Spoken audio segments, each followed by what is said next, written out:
Richard Biggs. I represent Parenby Ward in Dorchester. And new chairman on my left, Councillor Susan Cockings. Before we start the formalities, just to remind everyone to turn their phones on silent, and if you could kindly introduce yourself just briefly when you speak first time, that would be very helpful for anyone looking in on the video feed. Perhaps also good practice maybe to turn your volumes down on your laptops so we don't get constant little pings and reminders, which also often happens. I'm probably the worst offender for that, so I have turned mine down. Also, before I start, I wanted to say thanks to Jim McManus, who sat there next to Aidan, because this is his last meeting, and I know he's been working for the council. I remember him from Dorset County Council many years ago, so I'm not sure how many years he's been with us, but he's been an excellent public servant for us and always very helpful. So I would like to wish him a long and a happy retirement. I'm sure he's not going to be totally retired and be fingers in other things, no doubt, because people don't sort of retire totally these days, do they? But I'm sure he'll be travelling. So thank you very much, Jim. We'll hear from later. Also, we'd like to welcome Councillor Gray back to this committee. Warm welcome. I know your questions were always very searching and will be very much welcome, because it's what this committee likes, is people who are going to delve in and ask those questions. So thank you very much, David, for volunteering. Right, I told John Andrews is a new member of the committee. Is that correct? I didn't think so, no, because you're not on the committee. You're here as a showing your interest, and we will, obviously, if you have a question to ask, you have an opportunity to ask, and you just stick your hand up and we'll try and involve you if you wish. Okay, so we will now move on to the first item on the agenda, which is apologies. Do we have any apologies for absence, Susan?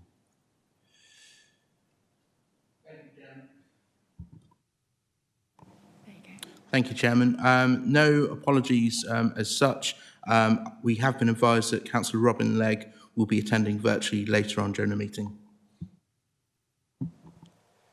Thank you very much. I've also been told that there is an accident on the road, which may explain two of our members not being here, but they will perhaps join us later on in the meeting. Okay, so next item on the agenda, item 2, is the minutes, to confirm the minutes of the meeting on 22nd of June. So that shows up. Okay, and if there are any items on there, opposed to going through page by page, I believe most of the issues have been covered off, or going to be picked up in other items. There's nothing outstanding. And obviously we had the item on honorary alderman, which was duly not accepted by full council, as is their right,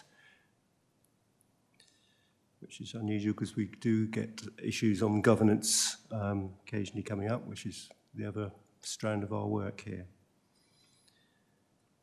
Okay, so you have the minutes in front of you. All those in favour accepting the minutes? Thank you. That's unanimous.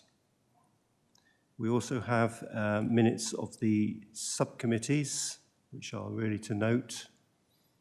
I'm sure you've had a chance to read those, and also there's ones from the 24th of October, so the subcommittee hearings have been busy dealing with issues mainly from other councils, which I'm sure are familiar to you.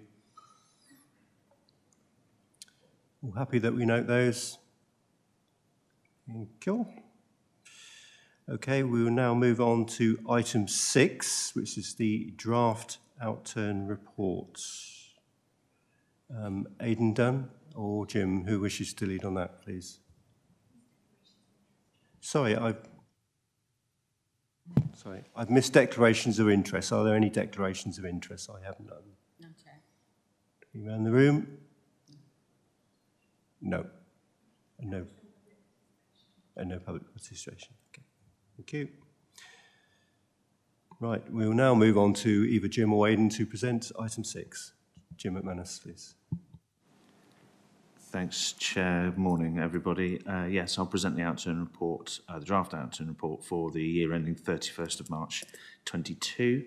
The report was seen by Cabinet on 21st of June, but the Audit and Governance Committee hasn't seen it yet. The September meeting that it was due to come to was cancelled due to the period of national mourning. But it's an important aspect of our governance that Audit and Governance Committee see the finance reports, so the outturn one is included now. In terms of performance, during the course of the year, an overspend had been predicted. At quarter one, we thought that might go as high as 8.3 million. By quarter two, it had come down to 4.8 million. At quarter three, 1.3 million. And so the council was very pleased indeed to outturn just over £500,000 more than budget. The report itself summarises the main areas of variance in the year, and quarterly reports had set out how action during the year brought that overspend down throughout the period. The report also covers the dedicated schools grant position for the year, which was a 16.1 million overspend. That performance was incorporated into our safety valve conversations and processes with the Department for Education, so maybe a little bit more on that later. The overspend itself was a small draw on the general fund, but review of our other reserves and rationalisation, which is just a core process for us at the end of the year, meant that the general fund was topped back up to 33.2 million in line with the revised financial strategy, which was also published with the outturn report and approved by Cabinet. Our earmarked reserves closed the year at 157.8 million, though we should remember that not all of those are available for general use. Some of them have restricted uses over them, and others, although they can be used, would alter our risk profile and mitigations quite significantly. Capital outturn for the year was 85.6 million against a budget of 181.8, so there was significant slippage there, and a little bit more on the capital programme in the quarter two report. So Councillor Suttle has made specific reference to the programme when speaking to the quarter two report at Cabinet in November, and we'll come back to that with the quarter two report. Our debt figures were expected to grow during the year as a result of 2 years of pandemic, effectively, and the start of the cost of living crisis, and it did. And again, our quarterly reports continue to focus on debt and recovery. Colleagues from SWAP have also reported to this committee about action to tackle debt, and these actions are in progress. My colleague Katie Hale, Head of Revenues and Benefit Services, is here if members wish to ask questions about local council tax or business rates in particular, though that might be best left to the quarter two finance report. We do also have Ian House here from Deloitte, who is able to talk about where we are with the progress of work on the audit, if members are interested in that particular area, given that we're not quite through that process yet. Thank you. Thank you very much for your report. Do any members have any question for perhaps Councillor Gorringe? Thank you, Chairman. This is really a general question, in as much as that I was at a meeting last week, and I was told that we had disposed of 12.7 million of property and assets since May 2019, in other words, the start of the unitary.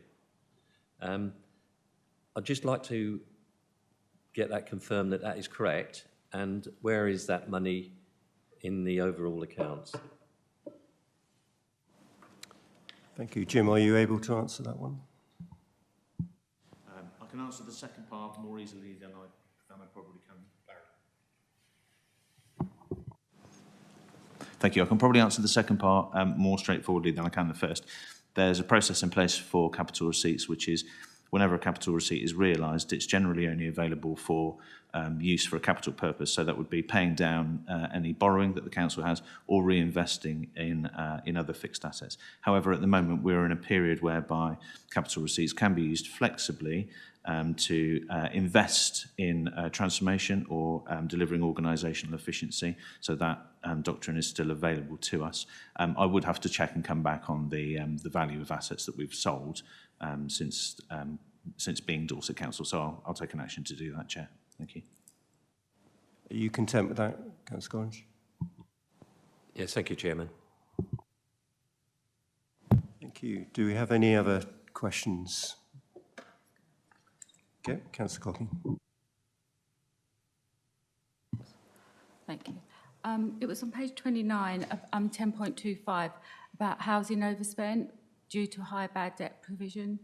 And it was basically due to rent arrears and tenant contributions. It says good progress is being made on this, improving former tenant and current arrears. But how much are we actually able to recover at the moment? I can't remember if there was anything in the report further on about how much, but we've got a lot of pressure even on council tax arrears as well. And I just want to know how the progress is going on that and how much we are actually recovering at the moment. And what is the relationship between these tenants and the council? I know everyone's really on very difficult circumstances at the moment, but so we have to be very sensitive about this. Thank you. So I think there are several strands to that. So my colleague Andrew Billany is attending virtually, who may want to talk a little to your last question about relationship with people that we are recovering housing debt from. Colleague Katie Hale is also here to talk a little bit about recovery of local tax arrears, whether that's business rates or council tax. In terms of our actual arrears, I can come on to that a little bit in the movements in the arrears during the course of this year, when recovery has kicked in quite significantly compared with the previous 2 years when we were restricted in our ability to recover more fully in line with normal practice. But I can come back to you on the detail of how our housing debt and other debts have moved, if you like that. We've got all that analysis. It's probably just not straightforward to run through all of that in committee session, but I can come back to that. So I don't know if you wanted to talk to Corporate Director for Housing, or whether you wanted Katie as Head of Revs and Bens to talk a little bit more about process. I think it would be useful just for both officers to just give us a brief summary of how they're recovering in the relationships with the tenants and the council tax as well, recovery. Councillor Hale. Shall I take that initially? So I'm Katie Hale, Head of Revenues and Benefits here. So just a little bit of context with regards to council tax and business rates. So we are in the process where we've reset effectively customer accounts so that everybody is back at the same position. It is quite an extensive database, and so therefore we needed to ensure fairness to all of our customers. It's been a very transient and difficult time for most of our residents, and we wanted to give everybody a fresh start. So we've commenced a reminder full recovery process. So that will take each of those residents in council tax area through from a first reminder to a second reminder, a final, before we would ever enter into any sort of consideration with regards to a summons to court. We will undertake the full recovery programme, and I think that's important to state that for all taxpayers that we have here in Dorset. But we are really mindful of the economic crisis that our residents are facing, as well as the financial situation that we need to be able to support ourselves here in the council, and therefore our residents in turn. So the teams are working extensively at the moment to go through that recovery process. It is a legal step-by-step process, and actually the reminders that have gone out so far, customers, our residents have engaged quite well with us. We do know that not all residents will from that first contact, and so therefore that's why we're sending the full programme of reminders out to residents. Sometimes it's the second or third attempt where they feel they're happy to engage. Those that are engaging are sharing a multitude of reasons why they're particularly in difficulty at the moment. Some are simply able to reset a payment programme and it's just gone off their radar and we've been able to assist them. Others are expressing financial difficulty, and so therefore the teams are very busy ensuring that they are accessing all financial help. And it is slightly confusing for all residents, from national programmes of help with energy through to local schemes. There's an awful lot of information. So we've got the council websites for the energy crisis and the financial cost of living crisis that everybody's experiencing. In business rates, we are focusing on the highest financial amounts initially, because we've been putting a substantial amount of further reliefs onto accounts, and it would have been inappropriate for us to remind somebody who actually was still waiting for a relief to go onto their business rate account. All reliefs are now on, and so therefore we can also commence the recovery programme in the coming months when we've done those high value contacts first. But happy to take any further questions if there's further that you'd like to know. Yes, before we go to Mr. Billany, I think the risk-based approach is what we're keen to see. We want debt recovery, but it's got to be done, sensitively, which I'm sure from the sounds of it, you're doing the right approach. But it's a national issue, and I know there's a lot of debate currently about how that is done. People want to get the debt recovered as quickly as possible, but we've got to be really careful how we do that. But at the same time, we don't need, particularly some of the business ones, we've got to be careful to make sure they're not pulling a fast one, as it happens from time to time, and sure not very often. Mr. Billany, do you wish to comment further on that? Thank you, Chair. Just let's open up by setting the wider context where the demand for homeless accommodation, which is generally the gist of the cost in these figures, is high. Our presentations for homelessness are up from 303 per month last October to 383 this October. So we are dealing with larger numbers of people being accommodated in temporary accommodation. So to some extent, our work is particularly challenging at the moment. I think David alluded to pressures from across the country. We're also facing those. So the context of cost is challenging, but we are particularly, you've seen the swap audit here, I believe, certainly some actions around debt. Our particular focus work in the context of that wider pressure is to build on what's working well with our restructured housing service to making sure we've got the resources in the right place. So getting in when we're moving people into accommodation, that they're given immediate advice around maximising housing benefit claims, making sure there's proper sign up and advice on what the rental obligations are, making sure we're doing in-year collection as efficiently as possible, and also moving effectively into the aged debtor collection as well at the other end, where people move on from temporary accommodation and we collect forward tenants arrears. Katie's referred to this as well, so making sure we're taking legal action at the right time as well, where there's the need to trace people and where it is absolutely unrecoverable to be writing off the debt, but going through several processes before that to recover their money. I will say this is not meant as an excuse, but it's quite a difficult area to collect rent when it's quite a transitory population. If people are in temporary accommodation and moving on into other accommodation, it is an area which is challenging to get full recovery. But the good progress that's been referred to in the report is about making sure we are tighter at getting in early to prevent people getting into difficulty from day one, rather than assuming that the debt is unpayable.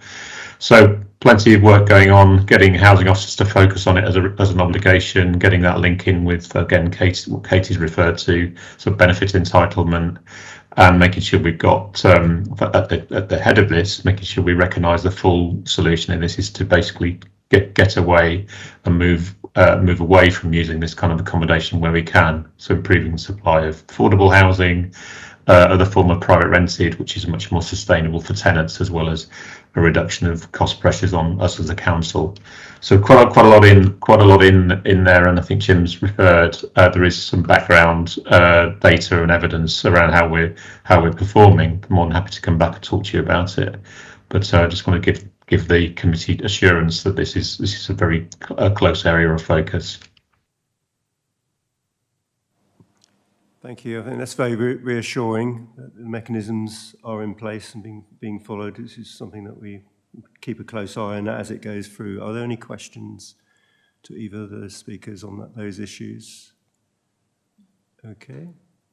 Is anyone online? In that case, I would perhaps ask Ian House, who's from Deloitte, to give us a briefing of where he is now on the final report. You're online, I believe. Thank you. Ian. Good morning, Chairman. Good morning, committee. Thank you for the opportunity to speak to you via video link today. Hope you can hear me okay. You're very, very quiet, Ian. If you could move a bit closer to the microphone or speak a bit louder, thank you. I'll do my best. Thank you, Chair. Hopefully that's a little bit better. Thank you for the opportunity to join via video conference today to give you an update on the 2021 audit. As is the case nationally, where that has been delayed, a national issue has arisen in relation to the auditing of infrastructure assets. And we are waiting for CIPFA to issue some guidance on that and for a revised statutory instrument, which is expected to be issued shortly before Christmas. Our plan is to have everything complete, so as soon as that is issued, we are able to do any final bits in relation to that new guidance, sign the opinion for 2021 in the new year.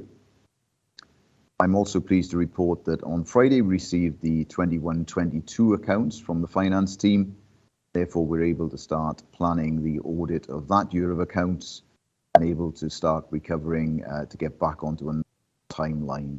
I suspect it will be November 23 before we're back into the normal timelines, but I can assure you we're on a recovery path now. You're not outliers compared to other councils because there is a huge delay nationally in all audits, and any audit still open for 21-22 is being delayed by the infrastructure assets issue. We continue to receive full cooperation from the finance team as we work through this process, get the final signed opinion as soon as possible. Happy to take any questions you might have. Thank you. Yes, I think members be aware of the CIPFA guidance, which has been an ongoing problem for many councils and ourselves not excluded. It's been somewhat frustrating. Are there any questions from members or non-members of the committee? I'm looking around the room. I think you've got away with it, Mr. House. Thank you very much. You're welcome to stay and watch the rest of the proceedings. In that case, I shall move on to item 7, which is the Q2 financial reports. And I guess that's Aidan or Jim again. Over to Jim McManus, then, please. Thanks. Yes, that's me as well, Chair. The Q2 report is the one that I'd present to you. Q1 would have come to the September committee meeting, but again, we were in a period of national mourning, so no point bringing Q1 when Q2 supersedes it. So the report itself predicts an overall overspend for the full year of 7.8 million compared with 6.6 million that was in the Q1 report. Main areas of overspend are set out in the report, and there are some colleagues here today to support if there are particular lines of inquiry committee would wish to pursue. In summary, though, the impact of inflation and the pay award that's now been agreed have been significant cost bearers for us this year. Dedicated schools grant forecast is also some distance from the position that we agreed with the Department for Education through the safety valve work, and more work's being done in that area as we speak. As we know, any overspend will fall to the general fund, and in previous years we've rationalised reserves and aligned them with our new reserve strategy as part of the overall financial strategy, but continued use of reserves will start to impact on our resilience. So I'll park that there for now. Members will note the risk rating of the council's finances has reverted to high as a result of this. You'll remember that we'd moved through medium and into low towards the end of last financial year with the outturn report and plans for the budget being balanced for this year, and that's principally as a result of the impact of the recent economic events. Capital spend, as we've noted in the outturn report, continues to lag well behind budget. Spend for the first half of the year was just 27.7 million against a full year budget of 148.6 million pounds. So there's likely to be significant slippage from this year into next year, and the ability to complete the programme is what's prompted Councillor Suttle to signal when he presented the Q2 report to Cabinet that there would need to be further review in terms of deliverability of the capital programme, particularly in light of interest rates rising as well. So just a comment on debt. Our sundry debt at the end of Q2 stands at 36.7 million, so that compared with 33.4 million at the end of last financial year, so an increase there. But arrears of council tax was assessed as 33.9 million, so that's down compared with the 35 million at the end of last year. And arrears of business rates assessed just under 10 million compared with 11.7 at the end of last year, so again positive. At the chairman's briefing, members indicated they might value the opportunity to speak with colleagues from some of the council's services. So in particular, I think you've invited Chair Matthew Piles, Jonathan Price and Andrew Billany, who you've already heard from, to join us today to pick up any particular lines of inquiry. We also have our finance business partners in the room as well to help with questions. Thank you. Thank you. I suppose my initial thoughts when I looked at this is, again, it's concern that we are exceeding in some areas quite significantly. And I know from the previous outturn, we've managed to get many of these costs under control, so it's not end of the world, but we are moving on rapidly through the financial year. And I looked back previously that we had, through the budget cafes, etc., put many of these services almost like a zero-based budgeting, what you need to perform your, and some significant uplifts were given. So I think adults had 10.38% and place had 9.12% increase.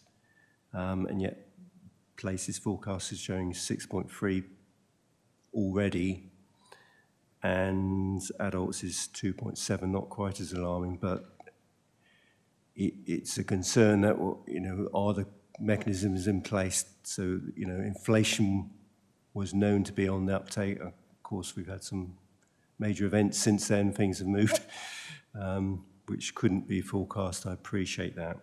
So I'm guessing, before we get the officers, are there any members who wish to raise any points? Councillor Gray. Thank you, Chair. I've got three questions, two follow-ups from the questions I asked at Cabinet, so probably Aidan would answer them. Wasn't entirely happy with the answers I got then, so I'll follow those up. 10.16, just talking about the dedicated schools grant. We've got the SVA in place, but that is under risk if we continue at the overspend of 15 million currently. Aidan sort of gave an answer that we're working on that, and I noticed that Jim just referenced that we're working on getting that too. I'd just like a bit more detail as to what is it that we're working on? Is it reducing the deficit or asking the DOE to give us some more money? That's my first question. Thank you. Take them one at a time, the easiest. Yeah. Thank you.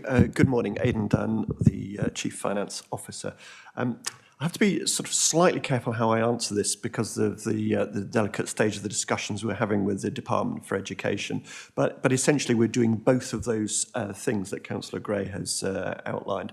So first of all, we're looking at the profile of the repayments and whether profile of the recovery, whether we're able to extend the agreement by a year or not. And this is absolutely not agreed with the Department for Education at all. It's an issue that we're exploring with them, hence the sensitivities of the discussion. So we believe that we need a longer period to pay back the debt or pay off the debt, essentially. So there's the profiling issue. But secondly, fundamentally to the programme is having sufficient capacity, sufficient places for children, ideally within Dorset, at a lower cost as opposed to the high cost placements that we've currently got out of county. So we're looking at every opportunity we can to accelerate that and providing spaces as quick as we can. Some of that relates to the construction programme that was outlined and agreed at Cabinet a couple of months ago. Cabinet agreed to invest £31.5 million in additional capacity. But as many of us will be aware, just the sheer challenge of getting sufficient builders and being able to contain prices at the moment is a challenge as well. So the work we're doing at the moment is looking at increasing capacity and reprofiling. So it's both, as Councillor Gray has outlined. Okay, second point. Thank you, Chair. Thank you, Aidan. 15.1, the sundry debt management. And I did ask this question at Cabinet. The most worrying figure is the 7.9 million, which is aged debt over 365 days. I wonder, Chair, whether, because we did briefly talk about 21-22 and the debt situation, whether we could get some progress on that this year in terms of how we are. It's in adults and housing, how we're recovering that. So whether it's coming down or going up, that's a significant amount of money, 8 million. If we're going to do something on this committee in terms of trying to monitor how we recover that. Thank you. Aidan.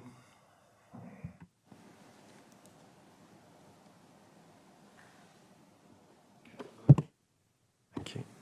Thanks. Yes, it is of significance, concern 90 to 365 days, the 8 million of debt, 5 million of which is in adults and housing. And we just heard from my colleague, Andrew Billany, about some of the work that's going on.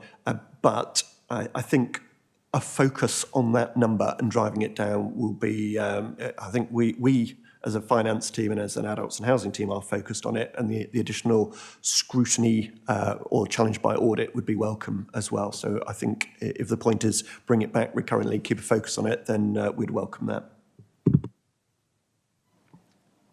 And your third point, Councillor Gray.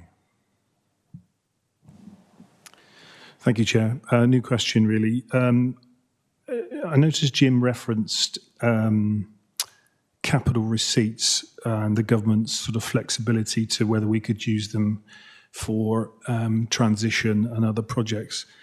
I just wanted to ask whether, is that permission timed? i.e., are we expecting the government to keep that relaxed position? Because obviously with capital receipts, which have already been asked about, we could use that money for other projects. So are we expecting the government to continue with their flexible approach to capital receipts being used for transformation? Thank you. Good question. Jim McManus. Thank you. Yeah, I mean, there are no absolutes, are there? But we are hoping that government will continue to.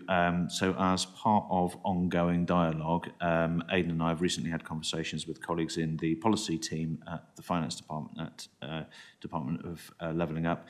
And one of the things that they were asking us are there any particular non-fiscal levers that would be helpful for us? And we've said retaining flexibility around use of capital receipts would be something that helps us in future. So I don't think it's anything that is particularly time pressing at the moment. I think government is listening, and we are hoping, our plans certainly are, that we will be able to continue to use capital receipts flexibly. There was a comment earlier, or a question earlier, which I agreed to take away about the value of capital receipts we've generated already. Some of those we are already carrying from previous years into this year. We have not applied them in some of the more traditional ways to either pay down borrowing or to finance our capital programme, because it's been significantly underspent. We'd heard about lag already. So there is still a sum of capital receipts sitting on the balance sheet that is available for flexible use, and we have a number of things that we're considering that would potentially qualify for flexible use at the moment. Thank you. Thank you. Happy with that, Councillor Gray? Okay. Looking around the room, there's, sorry, Councillor Cocking. I don't know if they'll be able to answer this, Aidan or Jim. On 10.20 on page 70, it says Aidan just touched on it briefly about sending children outside of county, and that's obviously a big cost to the council. And what risk are we of delaying projects, which actually has a risk to our budget? And I just know if there's any particular projects that you're having to stop, so we have to send more children out of county, which is having a bigger risk on our budget. I'm just thinking there's a particular SEND school that potentially was for next year on Portland. I've already spoken to Vic Firma about it, but I just wondered, there is obviously other projects, but I'm wondering, are we delaying projects? And by the delay of these projects, they're having a bigger risk to the council's budget because of construction costs and labour.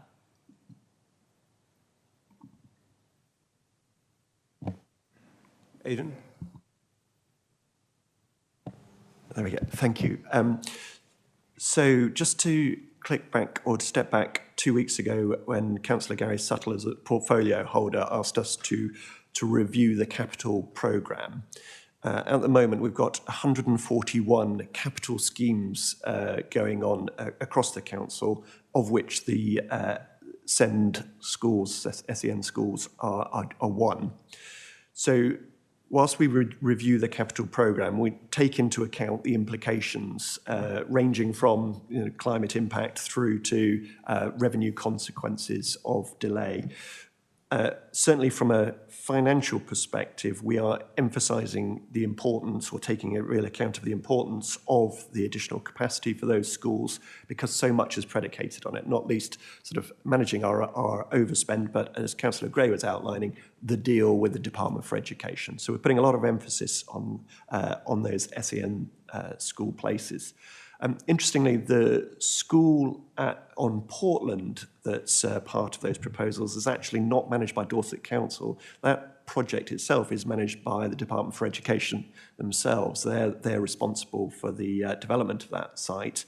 And they too are encountering the same delays as we are in terms of construction and the like.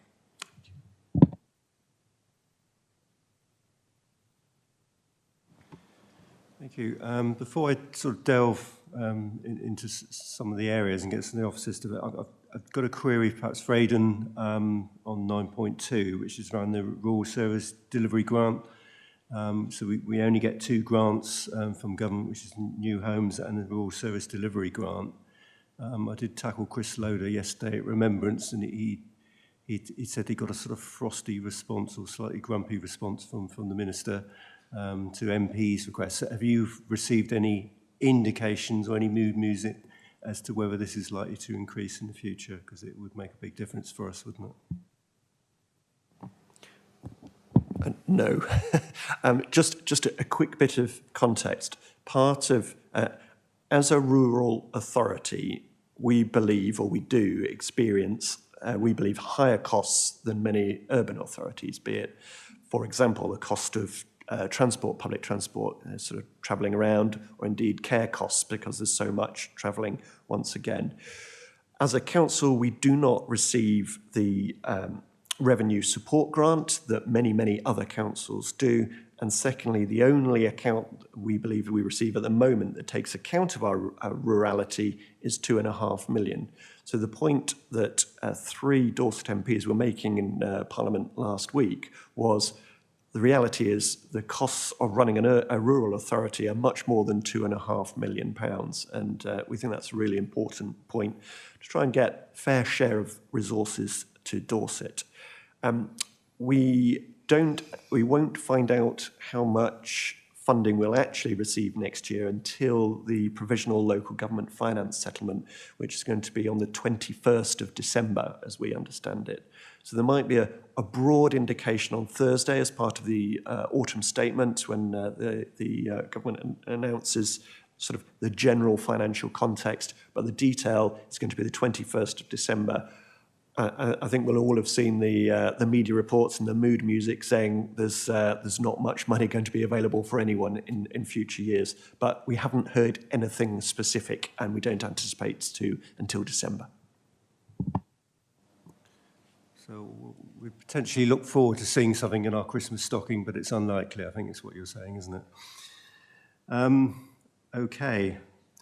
So I suppose particularly my concern was around place. That some of the other areas, children seem to have got a grip on the finances, but it seems to be of concern, particularly in place. And we've seen the issues with inflation, which are well understood. However, there were big allowances for inflation, and there's risk allowances as well. So it seems that they've been used up. I think particular concern for me, and I guess a lot of members would have had concerns around sort of parking services and the changes there. So perhaps, I don't know if Matthew Piles would wish to come in and comment about where we are in getting our parking services to get the revenue in, because I think it's unbelievable that there seems to be areas that have not been able to have parking meters working, etc. And loss of revenue.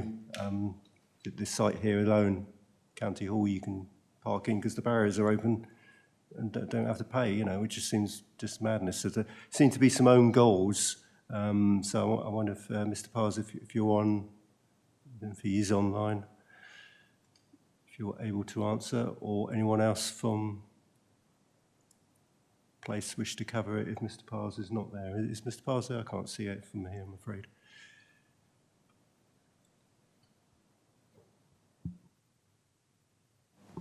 Councillor Christopher, you've got your hand up while we're waiting.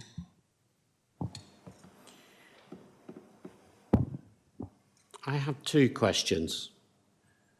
I don't expect the finance officers at this point may necessarily be able to give me the answer. The two questions revolve around information. Firstly, are they aware that there is likely to be increased pressure on payroll, the payroll department, on the basis that Revenue and Customs will be looking for more information in respect of employees' place of work and also hours worked? But the second more pressing question relates to contractors and people that Dorset Council contract with. Because I notice in 10.37 mention of the figure of £750,000 in respect of purchased fuel. And my question, and it is an important question, is what percentage of suppliers to Dorset Council use diesel in their vehicles? And I would love to know the answer, because I suspect that figure is going to be somewhat high. And it will be for builders and for buses and van drivers and the rest of it. And this is a pressure that faces so many people. If you talk to your average farmer, just about everybody who drives up to work at a farm drives up in a diesel vehicle. Now, of course, we would all like to see a time where there are no diesel vehicles for the good of the environment. But what we're finding at the moment, I'm sure, is that there are lots of people who are busy working, self-employed, and helping Dorset Council. They don't have the money to buy electric vehicles. And there is this huge differential between the price of petrol and the price of diesel. And these are real issues. These are issues that people are talking about. And these are issues that should be raised with our members of Parliament. Because clearly, we in rural Dorset have huge issues, and we have to level. We have to level with the residents of Dorset. We're not an inner London authority with lots of Band H properties, and therefore Band D rates can be low.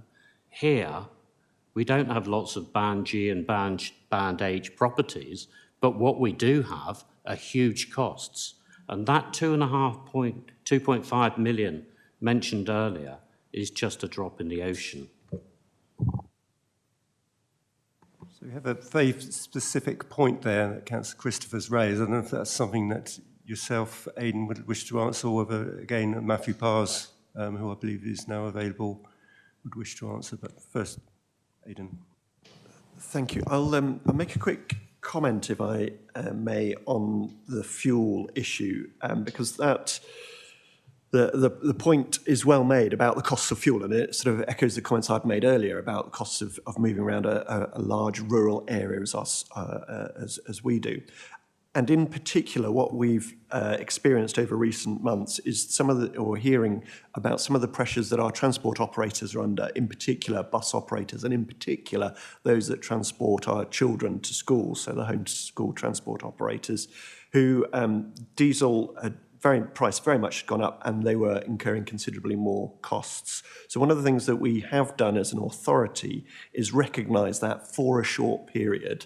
And earlier, or during the summer, during the peak of the fuel price increases, we did increase the payments that we made to some of our key homeschool transport operators in order that they could cover their costs and remain in business, and that we could continue to get those help get those children to school.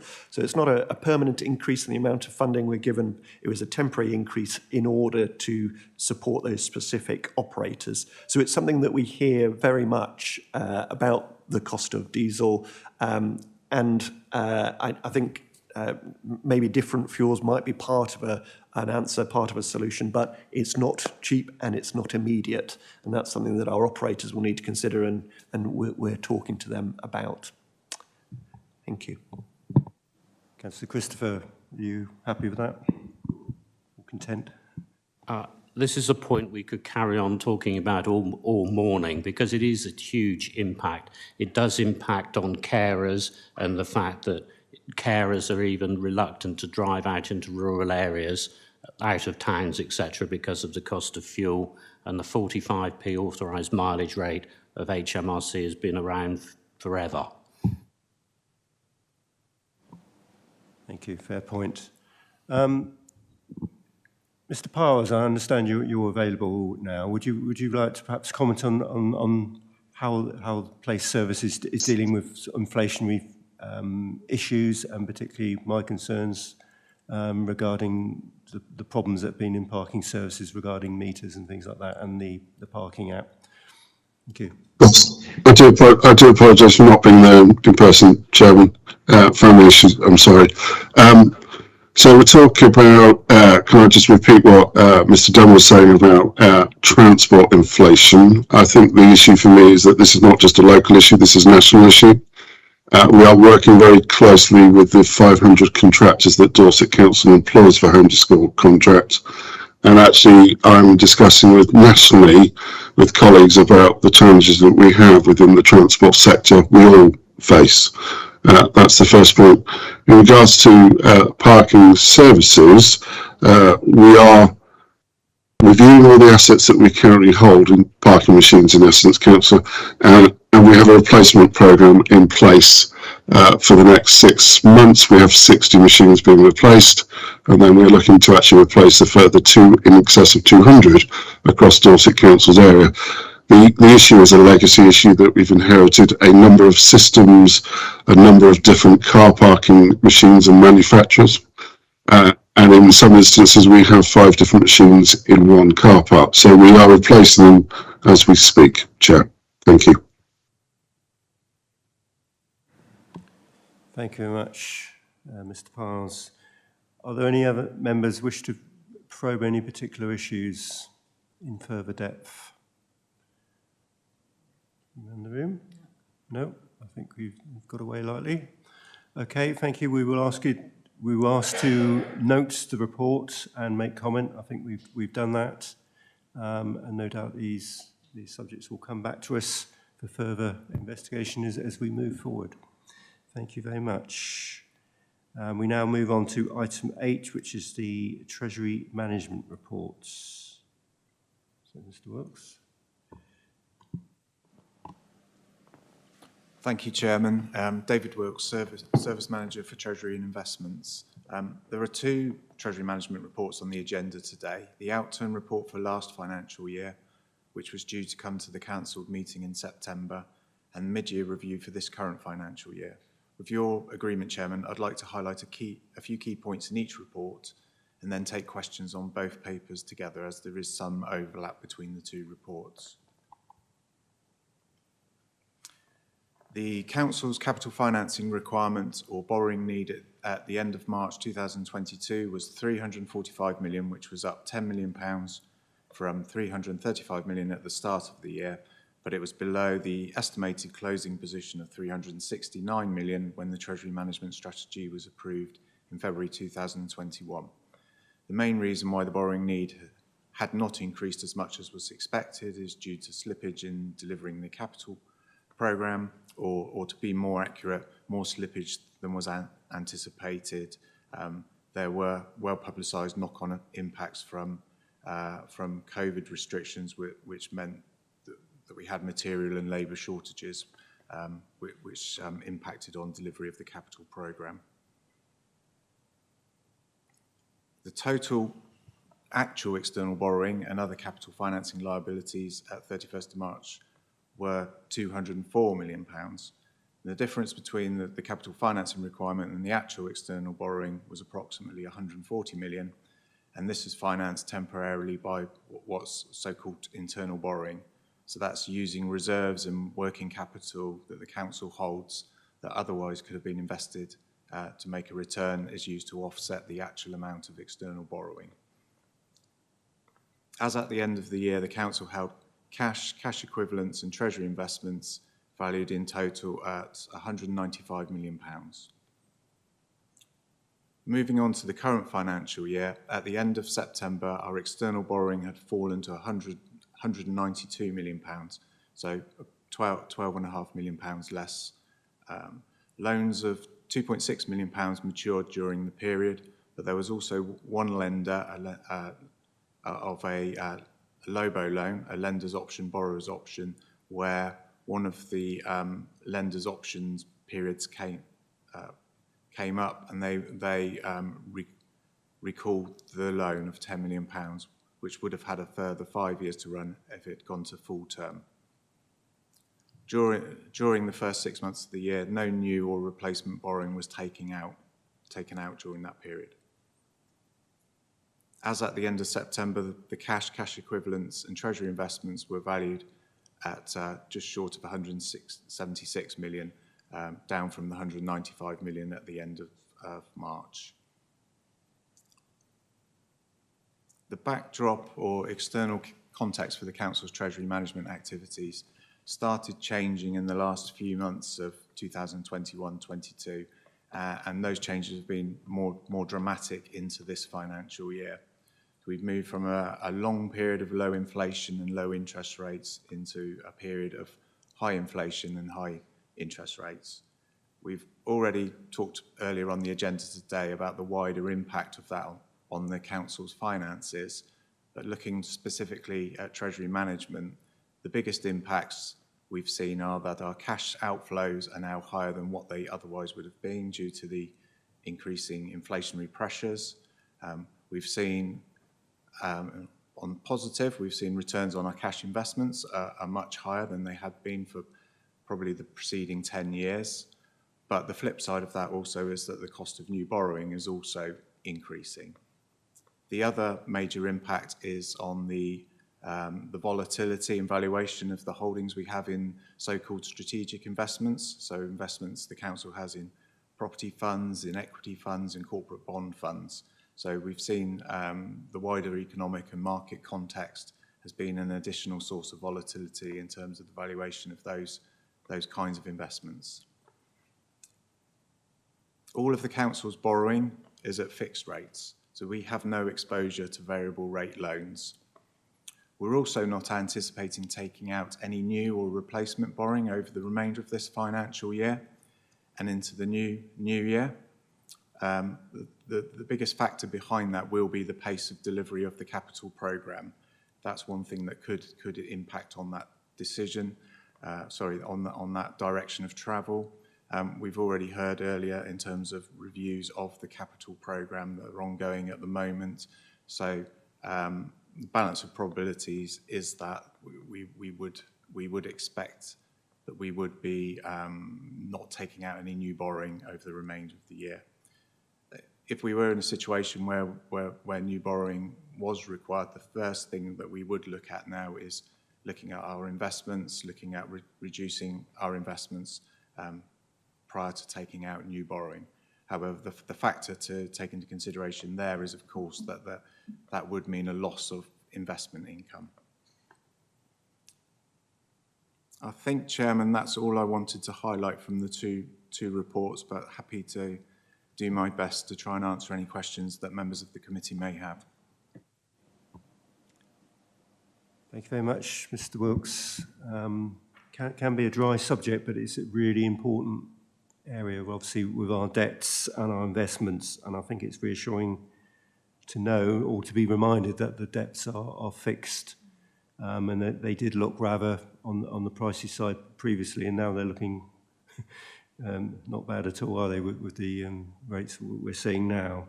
And also reassuring that there's no plans for any new borrowing. I suppose my only comment is you made play of the total capital finance is less than expected due to slippage in projects, and yet we've heard previously in children's, those slippages in projects are having revenue costs. So it's not really, it's a sort of an outcome, a positive outcome of something that is really a negative event. We don't want project slippage, I would suggest, but it's just an observation, really. Do any members have any comments on the detail that's in there? Councillor Christopher. One small point, and I know Mr. Wilkes did mention at least twice about the intention to take out no new borrowing, and I think he's mentioned once about no replacement borrowing. But it's just an interesting question on table 11, if I can refer you to table 11 and the maturity schedule of the debt. There isn't any maturity debt between 15 and 20 years and 20 years and 25 years. Is there a particular reason for that?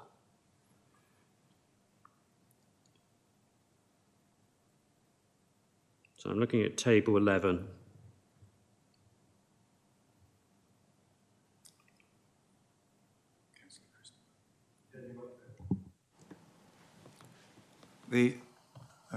Thank you, Councillor Christopher.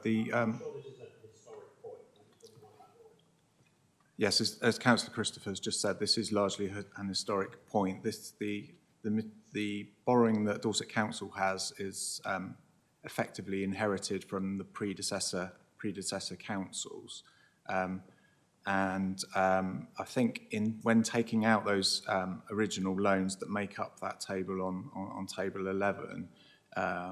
One of the factors would have been timing the repayment so that too much debt does not mature at the same time. Obviously, the gaps that we have in this table are sort of, once we get beyond 5 years, are looking at 5-year periods. So within those five-year periods, you can see quite a large spread of debt. So the main thing when the predecessor councils took out their borrowing would have been looking at not having too much debt maturing at the same time. There would have been less, if you like, emphasis on spreading the debt or being overly concerned about periods when not much debt was maturing. So picking up on some of the periods that Councillor Christopher highlighted where there is no borrowing maturing at all. So Councillor Christopher's right, it is largely an historic reasons why we have that spread of borrowing, but all of the predecessor councils would have been aware when taking out borrowing that not too much debt would be maturing at the same time. You happy with that? Okay. It's just triggered a thought in my head. You mentioned in the report that the PFI sums sit outside of normal debt. Are they excluded from that table 11 as well? They're not included in that table, Chairman. I think that might be a point for future reports, just to make clear that the borrowing in there is external borrowing, so it excludes those other capital financing sources such as PFI and leasing. Yeah, the reason I asked this is particularly due to the complex nature of the PFI schemes is that I would like to be assured that there's a process well in advance for replacement of those contracts. And obviously, I think the two really is Colfox School, isn't it? The street lighting contract. I think there's another one, isn't there? I know the fire station was, but that's probably excluded from here. So thank you. I think it's just the two, street lighting, PFI and Colfox School. I don't know if other finance colleagues wanted to comment on that. Otherwise, we can take that away and come back to you on that one, Chairman. Appreciate that's a bit of a fastball to answer that. So I'd more than happy with that being answered in writing prior to this, so you can look into that. Thank you.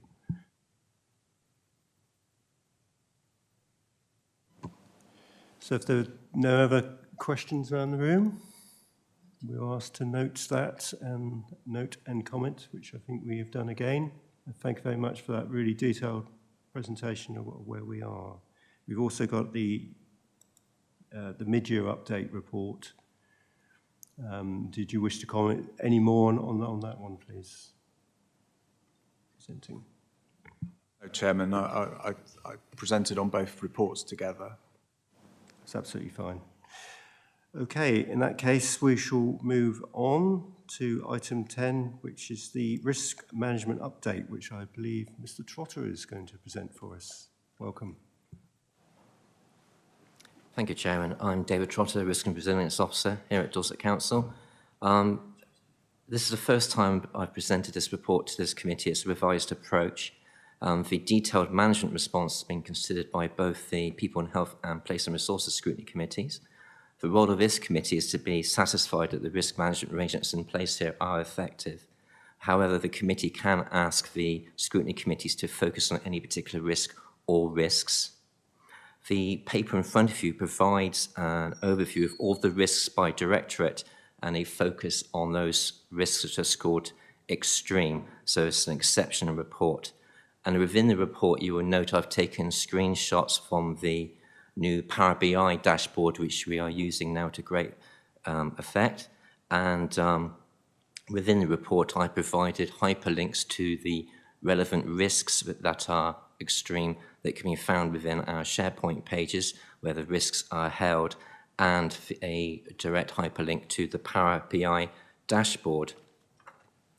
The report also provides key findings from the recent swap audit into risk management, and as such, it was agreed that the risk function will be moved in within business intelligence, which will provide a greater alignment with performance reporting. There's also an appendix that looks at emergency planning function, which provides the most recent incidents, and also there's quite a detailed information surrounding the response to COVID recovery, which is led by the Executive Director for Place, and also our lessons learned from Storm Eunice. I think I'll stop there now for members to have a discussion. Thank you. Thank you. I certainly found it very useful. Before I comment, I'll go around the room. Is anyone? Councillor Gray, you've got your hand up.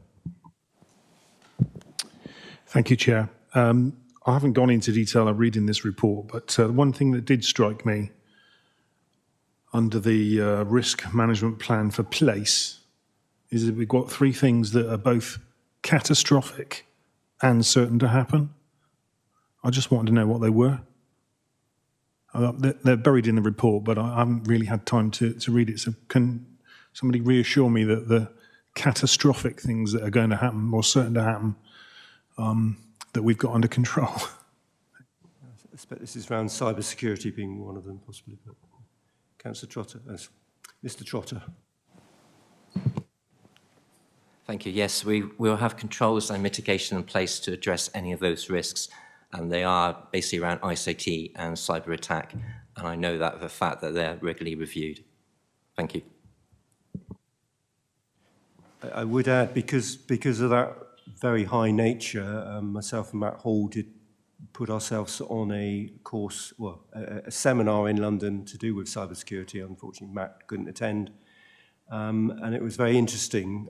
It did plant a lot of questions, so I did have a lot of questions to individuals to assure myself that we were doing everything possible. And I must admit, I'm very impressed with what we're doing, but we are being inundated, just as any other organisation, constantly from cyber attacks. You know, within half an hour period, you could isolate, you know, scores of them. It's just a constant process. And at some point, one will get through. The only area I had a concern with, well, more of a concern, was our relationship with suppliers. And that's probably the weak link that we really need to be placing our contracts, making sure that they have really good cyber security, because once you start getting to smaller contractors, they don't have the money or the resources or the knowledge to do some of the things that we would perhaps expect our bigger suppliers, and it only needs to get in through the weakest link. So that is an area I think that's facing many councils, but I know they're aware of that. So I think it's a very detailed report, and it does highlight, and a good dashboard. I think it's really good. Yep, Councillor Cobden, you've got a point. Yeah, sorry, David. When you said you were asking about scrutiny committees to look at something, I would like them to look at risk 572 about the asbestos inspections. And I've gone into the detail of the SharePoint review as well. That some of the inspection records were up to 14 years out of date. And reviews are carried out every 5 years, but there's no record of this in the data management system. So I'd just like to be assured that this is going to be looked at very closely. I know it's in the SWOP report as well, but I think that scrutiny need to look at this, when the scrutiny committees at some stage to look at this to see how did this happen and what we're doing to actually ensure that this doesn't happen again, because this puts our employees at risk as well as the members of the public. So I just want some assurance about that. David? I can provide further assurance, Chairman, that I'm meeting regularly with the teams involved. We have a monthly catch-up and all these risks are reviewed. Obviously, I'm taking exception reports here and to scrutiny. So when I say exception reports, all those risks which are scored to be extreme or high level, but I can provide further assurance that we're now making sure that we're updating all risks, so that's low and medium. So there is a focus on everything. And I checked this morning, and that's work in progress. A lot of the risks are being updated, as I hoped. So we are making progress. Thank you. So, Councillor Christopher. This is a difficult question to ask, but I think it's now the pertinent time to ask the question, since we talk about supplier risk. At some point, I would like an explanation of the relationship between Dorset Council and the South West Audit Partnership. And members may want to look at Companies House and the registration 08215338. So that's the South West Audit Partnership Limited at Companies House, because this has troubled me for a few weeks. And I look at these statutory set of accounts, and it talks about a very large pension liability. In fact, the pension liability has actually fallen from 13.408 million to 11.864 million. And the company appears to have net liabilities of 10.986 million, as opposed to the previous year of 12.559 million.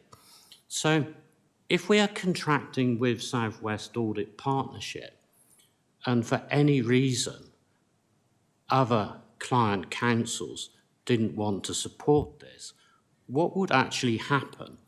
And I must admit, I am a tax accountant rather than an accountant who loves accounting disclosure. But is this a contingent liability that's actually disclosed within the accounts of Dorset Council?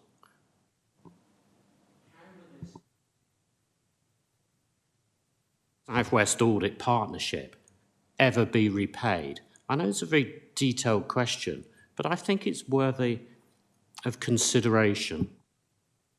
I'm going to ask Jonathan Mayer to respond to that. Quite technical questions. Are you able to respond? Thank you. So I won't attempt to respond to the technical question, Chairman, but I'm quite happy that we can provide an explanation for all members on this committee of the Council's relationship with the South West Audit Partnership, how the South West Audit Partnership was formed, and our relationship with the internal auditors. So I'm quite happy that we can do that and at the same time provide an answer to the question, but the technical bit I can't deal with this morning. Yeah, I do believe there was on one of the financial reports, there was a reason regarding the pension update, which was basically a requirement by the people who do the pensions, the external requirement to increase the contributions up to 25%. That is recorded in earlier on, but I'm sure we can get back to you with more detail on that. The only other point I would make, there was obviously a swap look into the risk process, and I just perhaps some clarity really, because there was a criticism, I think, which perhaps I can understand why it came, but I would perhaps challenge it around the way that the risk process had gone through the system and been politically ticked off, if you like, and gone through the process. Because I think there's a lot of work that Mr. Trotter did, and myself and Matt, regarding the framework, which perhaps I'm not sure SWAP picked up or will be aware of, or whether that was recorded. So whether SWAP, Sally would wish to comment on that point, perhaps, because I think particularly the risk scoring matrix, etc., was something that was developed and matured beyond. I'm not sure that was picked up in the audit, so perhaps could ask Sally Owanji to report on that. Sally White, thank you. Yes, thank you. Sally White, Assistant Director, SWAP Internal Audit Services. Yes, you're right. We did an audit of the risk management process. It was a risk maturity assessment, which indicated that the council was moving from aware to defined, but ultimately with implementation of our recommendations could move to a managed position. We did undertake a survey across the council which indicated that perhaps risk management may not have been as embedded as it could have been. And I think a lot of that sort of pointed towards the outcome of our audit.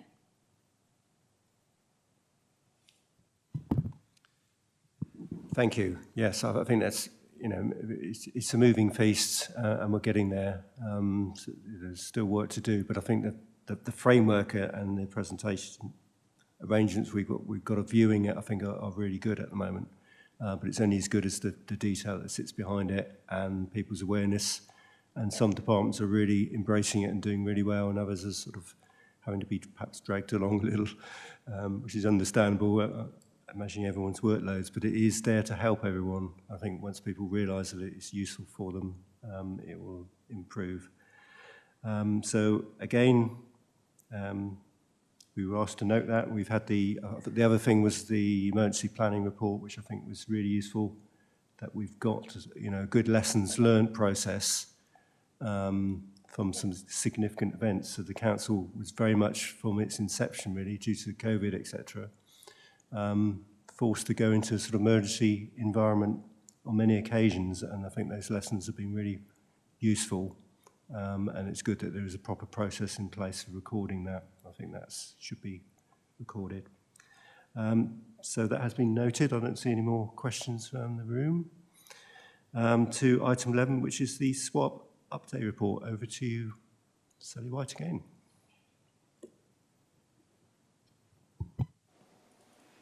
Yes, thank you, Chair.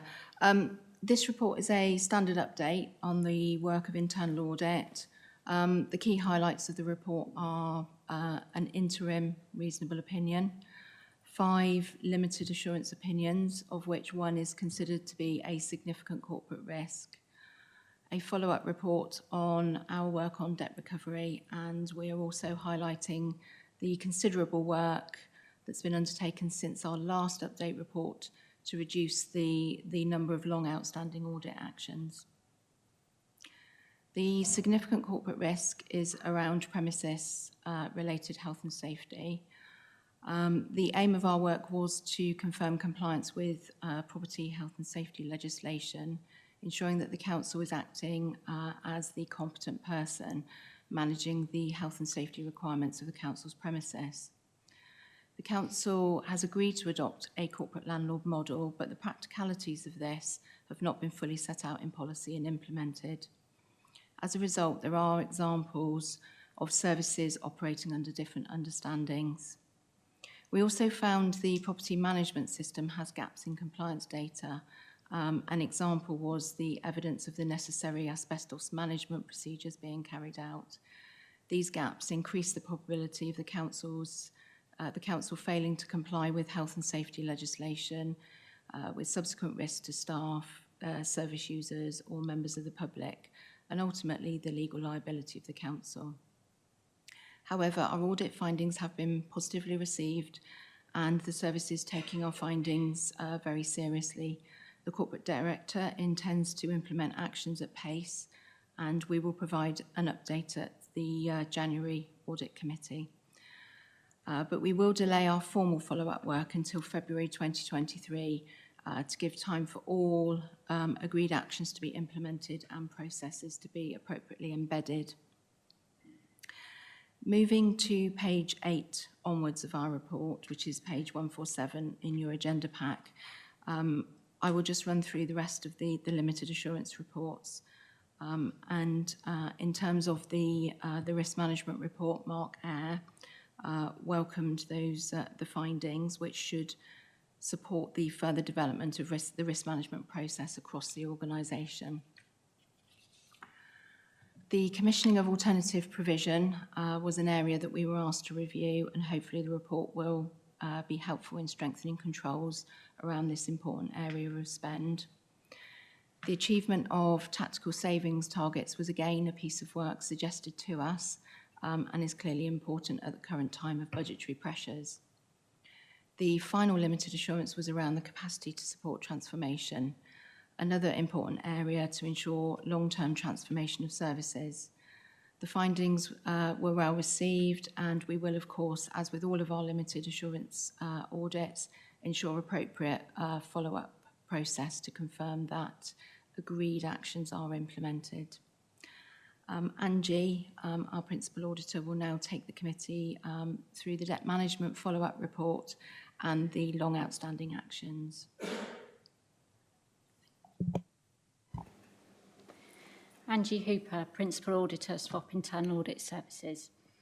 If we now move on to the action tracker and follow-up of agreed audit actions, the graphs on page 4, which is page 143 of the agenda pack, show the aged profile of overdue actions and the reduction of them over time. We are pleased to inform the committee that since our last update report, the number of long overdue actions has significantly reduced from 34 priority 1 and 2s to 12 as at today. This is due to our continued engagement with key contacts in the directorates who we work closely with to close off actions as and when they are implemented. In addition, we are encouraging officers to set realistic and achievable timescales when agreeing actions during our agile audit process. You will remember at the last committee, we agreed to undertake a deep dive review of the debt recovery post-COVID-19 audit actions to enable us to report back on progress. Of the 14 agreed actions, 5 have been signed off as complete, but 6 high priority actions remain outstanding. However, there is a clear commitment from senior managers that the remaining issues will be resolved shortly, and we will be undertaking a further follow-up review later this month, the results of which we will bring back to the committee in January. A report providing more detail on that follow-up can be found on page 12, which is page 151 of the agenda pack. Sally and I are happy to take any questions. Thank you. Thank you very much. There's some really important work within there. Are there any direct questions from members in the room? No? So obviously this 2 areas of concern, I guess it's Matthew Parrs again, possibly, regarding the corporate landlord question, and where we are now. I'm trying to think whose responsibility would that come under? Chairman, I think that would be Peter Hopkins. Peter, is he available? He's not on this call, is he? No. No, I think it's obviously a concern for members, and I think we will keep a close eye on this, because I think it gets complex when you see organisations, and I had to check that Leisure Centre wasn't covered by that, and I realised it was the organisation who were running it who were responsibility. So it is not always straightforward who is the sort of the health and safety responsibility, where it falls. And I think there's that danger of assumptions being made, and the complexities obviously with multiple councils coming in is a recipe for, not disaster, we shouldn't use that word, but for potential issues. Aidan, you wish to comment? Aidan Dunn. Thank you. Just a quick comment, Chair. The Place and Resources Scrutiny Committee met on Thursday, and on that agenda was the annual property report. So Pete did talk at length on that item, and there's a written report which might allay some of your concerns, but obviously we can invite Pete back here if that would help further. Yeah, indeed, we don't want to tread on the toes of scrutiny. It's not for us to sort the problems out, but just be ensured that the mechanisms are in place. That's what SWAP are picking up, and it goes to appropriate committees. I think that has happened, and I think it's good to see that the number of outstanding actions are reducing rapidly. I know there's some issues during COVID that they did fall behind, but it's good to see that they're coming back online. So really important work. SWAP do the sort of lifting up the drains, all those things, and if we have areas of concern, obviously check first that it's not in the planned work. So you've all had the training on how to use the various trackers. That's really useful. It's up to us to be really engaged, and to, if we think there's something that should be on there, bring it to my attention or directly SWAP, see if they're on a forward plan at all, check. And, you know, but obviously there's a finite resource to use, so we want to target it and on a risk-based approach, I think, which has been happening thus far, but some really good work there, so I would thank you for that. So if there's no other questions, I believe we note that report as well, and we have commented in depth, which moves us on to item 11, which is for information really again. So this is the forward plan of works. I know Mr. Mayor wishes to add a future piece of work on us. Thank you. Chairman, this is a request that's being made through me by the Chairman of Council, who wished the committee to consider adding an item to your forward plan.